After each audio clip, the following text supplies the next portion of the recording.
호렙산에서 양을 치던 모세는 분명히 불은 붙었지만 타지 않는 이 떨기나무를 발견하게 됩니다. 정말로 신기하고 또 놀라운 광경이지요. 그래서 모세는 이게 어떤 상황인가 의아해하면서 그 떨기나무 앞으로 나아가려고 합니다. 그때 하나님께서는 모세를 부르시고 모세에게 나타나셔서 모세를 만나주시고 또 모세에게 말씀하시게 됩니다. 자, 그렇다면은 하나님께서는 모세에게 어떤 말씀을 하기 원하셔서 불이 붙은 떨기나무를 통하여서 모세를 부르셨을까요? 아니, 모세는 그 떨기나무 앞에서 하나님을 만나고 하나님의 어떤 말씀을 듣게 되었을까라는 것입니다. 자, 하나님께서 모세에게 하신 말씀은 오늘 저에게 또 이 자리에 계신 우리 모든 성도님들에게 동일하게 주신 말씀입니다. 제가 오늘 이 말씀을 두 가지로 요약해서 함께 나누고자 합니다. 오늘 예배가 마치신 이후에도 이 두 가지만큼은 꼭 기억하실 수 있기를 부탁드립니다. 자, 첫 번째로 하나님께서 오늘 본문을 통해서 우리에게 주시는 하나님의 음성은 무엇이냐? 우리가 살아가는 모든 순간을 하나님의 임재의 순간으로 살아가야 한다라는 것을 하나님은 말씀하고 계십니다. 하나님께서는 모세를 부르셨습니다. 모세야, 모세야 부르시고 모세는 내가 여기 있나이다 라고 대답을 합니다. 참으로 단순한 부르심과 응답이지요. 그런데 모세가 내가 여기 있나이다 라고 하는 이 한마디의 응답 안에 담긴 모세의 지난 80년의 아픔과 슬픔을 우리는 읽어낼 수 있어야 한다라는 것입니다. 분명 모세를 부르는 그 하나님의 음성에는 큰 권위가 느껴졌을 것이고 거룩함이 느껴졌을 것입니다. 우리가 상상하고 떠올리는 하나님의 그 거룩하심이 아마 하나님의 그 음성에 그대로 나타났을 것입니다. 그러나 그 부르심에 응답하는 모세는 그 크고 위대하신 하나님 앞에서 내가 얼마나 작은 존재인가, 내가 여기 있나이다라고 말할 때에 지금 나의 모습은 고작 이거밖에 안 됩니다라는 마음으로 어떤 지난 세월에 대한 회한과 어떤 자조 섞인 마음으로 대답했을 것입니다. 한때는 이집트의 왕자였지만 지금은 고작 목자에 불과한 자신을 바라보았을 것이고, 한때는 자신의 민족을 위해서 무언가 해보려 했지만 실패하여서 도망치는 도망자인 자신을 바라보았을 것이고요. 또 여전히 저 이집트 땅에서 고통당하고 있는 동족을 위해서 그 어떤 것도 할 수 없는 무기력하고 무능력한 자기 자신을 보았을 것입니다. 그래서 모세가 내가 여기 있나이다라고 하는 이 대답 속에는 하나님, 저 고작 이런 모습으로 여기서 이러고 있습니다. 하나님 앞에 내세울 것 하나 없이 그저 양이나 돌보고 있습니다. 우리 민족을 위해서 난 아무것도 할 수 없고 하나님 앞에 내세울 것 하나 없는 존재로 이렇게 초라한 모습으로 여기 머물고 있습니다 라는 마음으로 내가 여기 있나이다 대답하였을 것입니다. 자, 그런데 이 대답을 들으신 하나님의 마음은 모세와는 정말로 달랐습니다. 하나님께서는 모세에게 이렇게 말씀하시지요. 내가 선 곳은 거룩한 땅이니 내 발에서 신을 벗으라 라고 말씀을 하십니다.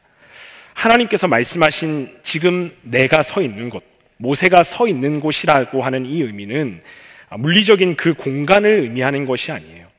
모세가 지금 하고 있는 그 일, 너가 하고 있는 그 목자의 일은 아주 거룩하다라는 말씀이고요. 모세가 지금까지 살아온 지나온 세월 역시 비록 실패하였지만 도망자의 신세지만 그 모든 세월 역시 거룩하다라는 말씀이고요. 지금 나는 아무것도 하지 못하는, 우리 동족의 아픔에도 응답하지 못하고 그냥 여기 숨어서 산골에서 살고 있는 너의 삶의 현장도 거룩하다라는 말씀입니다. 이 거룩하다라는 표현은 사실 하나님께만 쓸 수 있는 표현입니다. 왜냐하면 거룩하신 분은 우리 하나님 한 분밖에 없기 때문입니다. 자, 그럼에도 불구하고 우리가 왜 사람이나 사물이나 장소에 거룩하다라는 표현을 쓸 수 있냐면, 아니 그런 표현을 쓸 수 있는 때가 언제냐면은 하나님께서 함께 하시는 사람, 하나님이 함께 하시는 물건, 하나님이 함께 하시는 장소를 향해서 우리는 거룩하다라고 말할 수가 있습니다. 또는 하나님과 깊은 관계를 맺은, 하나님과 어떠한 관계를 맺은 사람이나 사물이나 장소를 향해서는 우리가 거룩하다라는 표현을 쓸 수가 있는 것이죠. 그러니 하나님께서 모세에게 너도 거룩하다라고 하신 이 말씀은 모세 너와 나는 항상 함께 있었다라는 이 말씀이고요. 더불어서 모세가 서 있는 그 곳, 모세가 하는 그 일이 거룩하다라는 그 말씀 역시 너가 어떤 일을 하든 내가 어디에 있든지 나는 너와 함께 하고 있다라는 그 말씀과 같다라는 것입니다. 하나님이 함께 하시기에 모세의 지난 모든 세월이 거룩하고 모세의 지금 현장이 거룩하고 모세의 지금 하는 일이 거룩하다라는 것이죠. 오늘 우리가 드리는 이 예배의 현장이 거룩하다라고 할 수 있는 이유가 무엇이겠습니까? 이곳에 하나님이 우리와 함께 하시기 때문입니다. 믿으십니까? 네, 믿음은 이 아멘은 조금 하셨지만은 다 믿는 줄로 저는 확신하고 있습니다. 우리가 거룩한 행위를 해서 거룩한 것이 아니라 우리 안에 어떤 거룩함이 내재되어 있어서가 아니라 거룩하신 하나님이 우리와 함께하고 계시고 거룩하신 하나님과 우리가 지금 관계 맺고 있기 때문에 이곳 예배의 현장이 거룩하다라는 것이죠. 그러니까 하나님께서 모세에게 내가 지금까지 살아온 지난 모든 여정들 그리고 지금 살아가는 그 순간이 거룩하다라고 말씀하시는 것은 그 모든 순간이 하나님께서 임재하셨고 또 임재하고 계신 순간이다라고 말씀하고 계신 것입니다.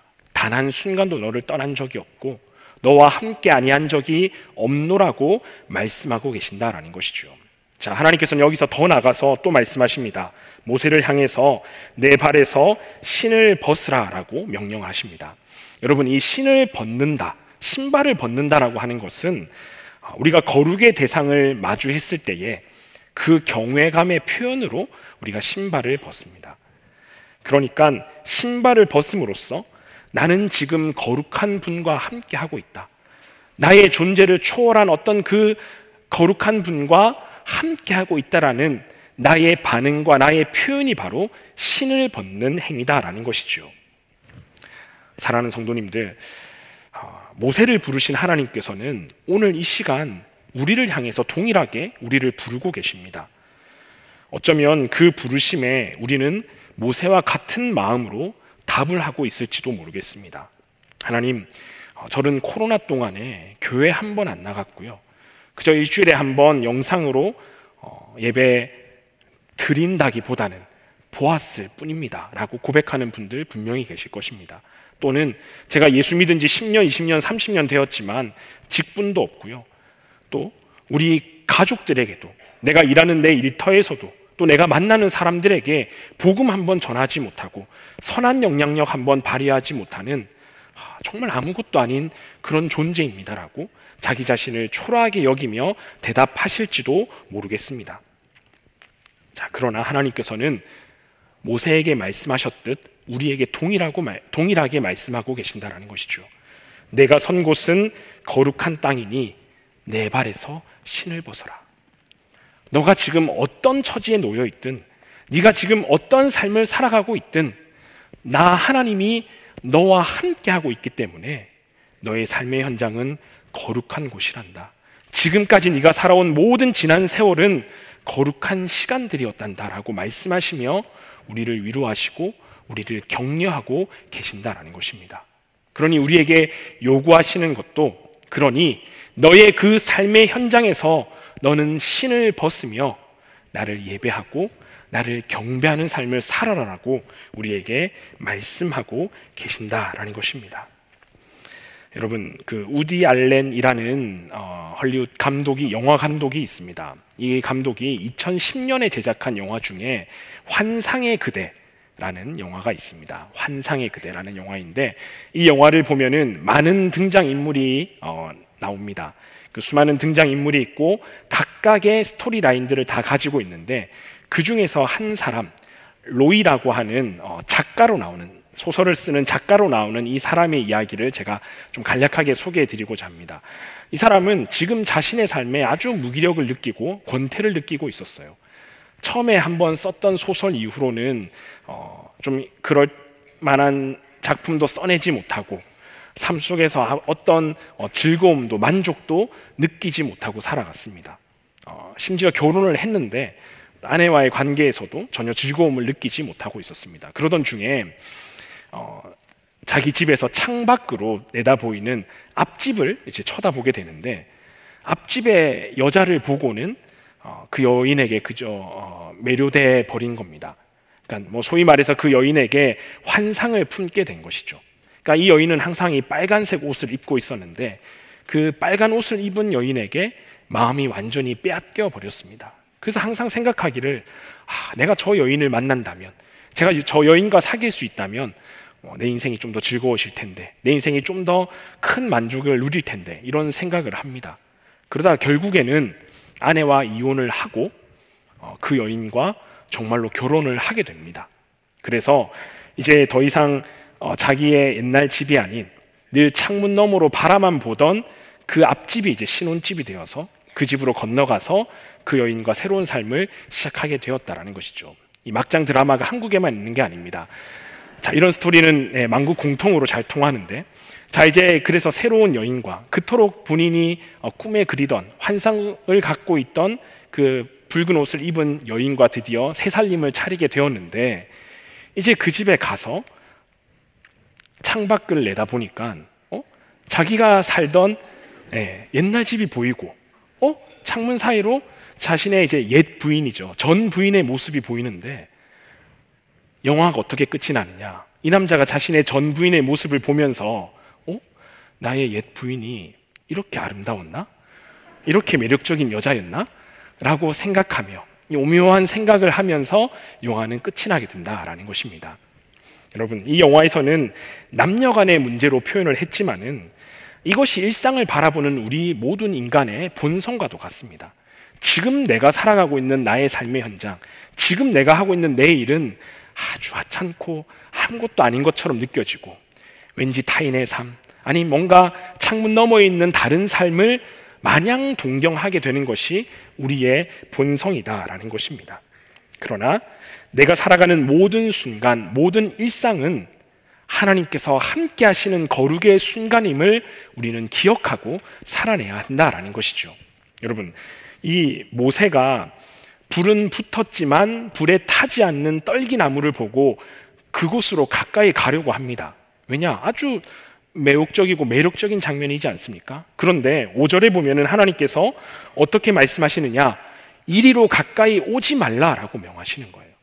분명히 그 불이 붙은 떨기나무의 모습은 모세의 시선을 끌기에 충분했고, 충분히 그곳으로 가면 저 정도의 현상이 일어나는 곳에서는 하나님의 임재가 있겠구나, 하나님의 역사가 있겠구나라고 가까이 가려고 했지만, 하나님께서는 이리로 가까이 오지 마라 말씀하시고, 불이 붙은 떨기나무가 있는 이곳이 아니라 지금 네가 살아가고 있는, 네가 선 그곳이 거룩한 곳이다라고 말씀하고 계신다라는 것이죠. 우리는 무엇인가 큰 현상이 일어나는 곳에 하나님의 임재도 있다라고 생각하기가 쉽습니다. 마치 그런 곳에 머물러야 나 자신이 거룩해지고 내가 하나님의 뜻에 걸맞는 삶을 살아간다라고 생각하기가 쉽습니다. 그러나 하나님께서는 놀라운 광경이 펼쳐지는 떨기나무가 있는 곳이 아닌, 어쩌면 아주 밋밋하고 아주 심심한 모세가 발을 딛고 있었던 곳과 같은 우리의 삶의 현장, 우리의 지나온 그 모든 세월 속에 하나님이 함께 하시고 거룩하다라고 말씀하시는 것이죠. 사랑하는 성도님들, 여러분들께서는 내가 지금 살아가고 있는 나의 일상, 지금 내가 머무는 그곳을 어떻게 느끼고 계십니까? 지금의 나의 모습이 혹 보잘것없이 느껴지고 계시지는 않습니까? 아니면 내가 지나온 나의 과거의 세월들이 아무것도 아니라고, 참 내세울 것 하나 없는 세월이었노라고 생각하시지는 않습니까? 그러나 하나님은 나의 평가와 판단은 아랑곳하지 아니하시고 내가 살아가는 모든 일상이 곧 거룩한 곳이라고 말씀하십니다. 나는 이미 지금 하나님이 계신, 하나님이 임재하신 거룩한 곳에 서 있으니 그곳에서 신을 벗고 살아가라고 우리에게 말씀하십니다. 여러분, 이 놀라운 사실을 기억하시면서 우리가 살아가는 모든 순간을 하나님의 임재의 순간으로 살아가시길, 거룩한 하나님을 마주한 순간으로 살아내시는 우리 모든 성도님들 되시기를 주님의 이름으로 간절히 축복합니다. 두 번째로 오늘 이 말씀을 통해서 하나님께서 우리에게 주시는 하나님의 음성은 우리에게는 살아계신 하나님을 만나고 관계 맺는 만남이 반드시 필요하다라는 것입니다. 떨기나무 앞으로 모세를 부르신 하나님께서는 오늘 본문 이 6절을 통해서 하나님 자신이 누구신지를 알려주고 계십니다. 아니 6절뿐만 아니라 이 3장 전체가, 그리고 이어지는 4장의 앞부분은 계속해서 모세에게 내가 누군지, 나 하나님 여호와가 어떤 존재인지를 모세에게 끊임없이 알려주시는 장면입니다. 그리고 오늘 본문 7절과 8절을 보면은 장차 하나님께서 어떤 계획을 갖고 계신지, 어떤 비전을 갖고 계신지를 계속해서 설명을 하십니다. 내가 이스라엘 민족을 이제 출애굽시킬 것이고 가나안 땅에 들어가게 할 것이고, 이런 일들을 계속해서 설명을 하십니다. 그러니까 모세를 부르신 하나님께서는 자신이 누구신지 충분히 보여주시고, 자신이 어떤 계획을 갖고 어떤 일을 하실지를 계속해서 모세에게 확실하게 알려주신다라는 겁니다. 자, 이렇게 하신 이후에 9절에 보니까 이제 가라라고 말씀을 하십니다. 또 10절에서는 이제 내가 너를 보내어라고 말씀하시면서 그제서야 모세를 사명의 자리로, 사역의 자리로 파송시키고 계신다라는 것이죠. 여러분, 모세라고 하는 사람은 40년 전에 아주 젊고 혈기왕성할 때에 내가 우리 민족을 위해서 무언가 해야겠다라고 아주 그 의욕이 충만한 사람이었습니다. 무엇인가 해야 한다고 생각했고 또 본인은 할 수 있다라고 생각을 했습니다. 그러나 그때 하나님은 모세에게 그 어떤 일도 맡기지 아니하셨습니다. 충분히 하나님 자신을 알려주신 이후에, 하나님을 만나고 경험하게 하신 이후에 어쩌면 모세가 갖고 있는 모든 것을 다 빼앗아 가심으로써 오직 하나님께만 집중하는 그 상황에 몰아넣으신 이후에, 정말 하나님을 알려주신 이후에 그제서야 모세를 사명과 사역의 자리로 파송하셨다라는 것입니다. 40년 전에 모세는 자기 자신이 히브리 민족이라는 사실을 인지했었고, 또 내가 우리 민족을 위해서 무언가 해야 되겠다고 분명히 인지하고 있었습니다. 그런데 무엇인가 해야 한다는 그 마음은 가지고 있었지만 누구를 위해서 어떻게 해야 되는지는 전혀 모르고 있었습니다. 그래서 그가 그 의욕만을 가지고 일을 했을 때, 자신의 그 자신감만을 가지고 일을 했을 때 그는 결국 애굽 사람을 죽이게 되었고 도망자의 신세로 전락하게 되었습니다. 그러나 그로부터 40년이 지나서 이제 자신은 할 수 없다라고 생각하고, 또 인간적인 조건으로 바라보았을 때도 도저히 하나님의 일을 할 만한 상황이 아니라고 느꼈지만은 하나님을 마주하고 하나님의 그 음성을 들음으로, 하나님의 그 말씀을 들음으로 하나님이 어떤 분이신지, 어떤 계획을 갖고 계신지를 정확히 알고 난 이후의 모세는 40년 전에 실패한 모세가 아닌 이스라엘의 위대한 지도자로서의 삶을 살게 되었다라는 것이죠. 2022년에 노벨 문학상을 수상한 아니 에르노라는 작가가 있습니다. 아니 에르노라는 여성 작가인데 프랑스의 작가입니다. 이분의 작품을 읽어보시면은 소설가인데도 모든 작품이 마치 일기 쓰듯이 자신의 일을 담담하게 써내려간 그런 작가입니다. 이분의 작품 중에 부끄러움이라고 하는 짧은 소설이 있는데, 이분의 어떤 유년 시절, 청소년 시절에 기독교 사립학교를 다녔던 때의 경험을 기록하고 있습니다. 아주 강한 종교적 규율로 올감했던 그런 경험들을 기록해 놓았는데, 한 문장이 제 뇌리에 아주 강하게 남았습니다. 그 문장은 이렇습니다. 믿는 것과 믿어야 한다는 의무감이 구별되지 않았다라는 것이죠. 내가 정말 하나님을 믿고 있는 건지, 내가 지금 믿어서 믿는 것인지, 아니면 믿어야 한다는 의무감을 가지고 내가 지금 이 일을 행하고 있는지 몰랐다라는 것이죠. 어쩌면 많은 사람들이 이 문장과 같은 상황일지도 모르겠습니다. 살아계신 하나님을 경험하고 그 하나님을 제대로 아는 상황에서 믿음 생활을 하거나 우리의 삶을 살아가는 것이 아니라 그냥 열심을 내야 할 것 같고, 내가 믿는 것을 어떤 열심이나 열정으로 헌신으로 치환해서 나타내야 된다라고 착각하는 사람들이 참으로 많다라는 것이죠. 그래서 그저 일을 하는 것, 무엇인가에 몰두하는 것이 신앙생활을 잘 한다라고 착각하는 사람들이 정말로 많다라는 것이에요. 하나님께서 오늘 우리를 이 예배 자리로 부르신 이유는 떨기나무 앞에서 하나님과 마주한 모세처럼 우리 한 사람 한 사람이 하나님과 마주서기를 원하시는 마음에 우리를 이 자리에 부르셨습니다. 하나님께서 우리에게 들려주시는 그 말씀에 집중하기를 원하시는 마음으로 우리를 매 주일마다, 매 새벽마다, 매 시간마다 우리를 이 예배의 현장으로 불러주신다는 것이죠. 그러니까 하나님께서 머릿속으로 떠올리고 계신 이 예배의 자리는 깊은 만남과 알아감이 있는, 사귐이 있는 어떤 데이트의 현장을 하나님은 생각하시고 우리를 부르고 계신데, 우리는 그 하나님과의 만남이라든지 그 하나님의 말씀에 귀를 기울이는 것은 관심이 없고, 내가 오늘 교회 가서 무슨 일을 해야 되지, 또 내가 집사인데, 그래도 내가 목사인데 이 정도는 해야지 하는 마음에, 마치 회사에 출근하는 마음으로 우리가 나오고 있는 경우가 참으로 많다라는 것입니다. 오늘날 우리의 신앙 현장을 자세히 들여다보면 하나님을 인정하고 관계 맺는 단계가 생략된 것으로 많이 보입니다. 하나님을 향한 헌신이 곧 하나님을 아는 것이라 잘못된 인식이 헌신하는 성도는 많이 양산해내지만, 교회에 일하는 사람, 교회 와서 끊임없이 봉사하는 사람은 양산해내지만, 정말로 하나님을 바로 아는 사람, 그 하나님과 일대일로 마주하기를 원하는 사람은 길러내지 못하는 현실이 오늘날의 교회 현실이다라는 것입니다. 단순히 봉사나 헌신이나 열심이라고 하는 것으로 표현되는 현상을 뛰어넘어서 신앙의 본질인 하나님과의 만남, 하나님과의 깊은 관계로 우리는 나가야 합니다. 사랑하는 성도님들, 그저 무엇인가 열심을 내고 일을 많이 하는 것이 올바른 신앙이 결코 아닙니다. 저는 그 헌신과 수고의 가치를 폄하하는 것이 결코 아니라, 그것보다 하나님과의 깊이 있는 만남, 깊이 있는 사귐이 우선되어야 한다는 것을 성도님들께 말씀드리고 있습니다.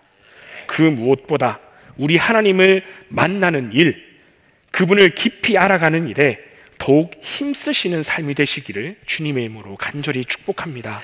우리가 그리할 때에 하나님께서는 모세에게 하나님을 다 알려주시고 만나주신 이후에 모세에게 사명을 주시고 모세를 사용하셨듯이, 우리가 정말 하나님 앞에 마주서는 일에 힘쓰고 하나님을 바로 알아가는 일에 힘을 쓴다면, 이제 하나님께서는 우리를 들어서 하나님의 놀라운 계획 가운데 참여시키시고 하나님의 귀한 사역을 우리에게 맡겨주실 것입니다. 사랑하는 성도님들, 하나님께서는 오늘 이 본문의 모세를 통하여서 우리에게 두 가지를 기억하게 하셨습니다. 첫 번째는 나의 삶의 모든 순간이 하나님의 임재의 순간임을 기억하며 우리의 삶의 모든 순간에서 신을 벗는 삶, 하나님과 마주하는 그 예배의 삶을 살아내기를 우리에게 명하시고요. 또 다른 하나는 헌신에 앞서 하나님과의 깊은 만남과 친밀한 사귐이 우선되어야 한다라고 우리에게 말씀하고 계십니다. 나의 삶의 모든 순간이 하나님의 임재의 순간임을 기억하시기 바랍니다. 우리의 일상에서 마주하는 현상을 뛰어넘어서 내 삶의 모든 순간 하나님의 임재를 경험하며 하나님의 만남, 하나님과의 만남으로 가득한, 또 그분과 매 순간 함께하는, 정말 하나님 보시기에 또 모든 사람이 보았을 때에 정말 매력적인 그리스도인의 삶을 살아가시는 우리 주님의 교회 모든 성도님들이 되시기를 주님의 이름으로 축복합니다.